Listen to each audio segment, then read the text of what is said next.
অনেক দিন পর আজ আবার ফুচকা বানিয়েছি। তো আজকে আমাদের তেঁতুল জল নেই, ওই জন্য সসে নিয়ে নিয়েছি, সস দিয়েই খাওয়া হবে। আর এগুলো কটা করতে আমার শ্বশুরের জন্য রেখে দিলাম। সস নেই রে বেটু, ওটা সস নয়, তেঁতুল জল ওটা। ফুচকা লাগিয়ে খা, ফুচকা লাগিয়ে খা ভিতরে। আলু না, একটু আলু না, একটু বড় করি কর, ফুটাটা বড় কর, না পড়িও বাইরে পড়িও, ফেলিস না, একটু ফেলিস না।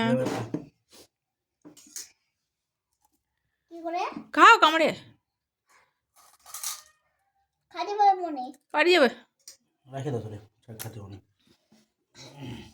আমি একটু বড় করে খাতে পারবো।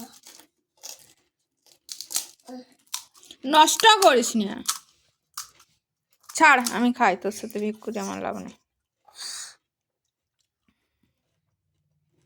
ফেলি নে একটু, একটু নে আলু নে, আলু পড়ে যাবে রাখ।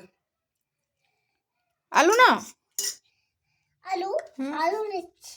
আমি দিদি বাবা দিয়ে দিচ্ছে।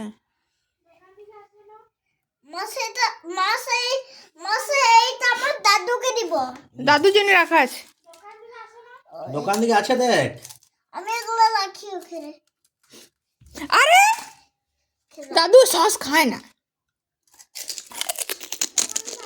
আমি শুধু সসগুলাই দিই। দোকান দিকে আছে, দেখো। কি করি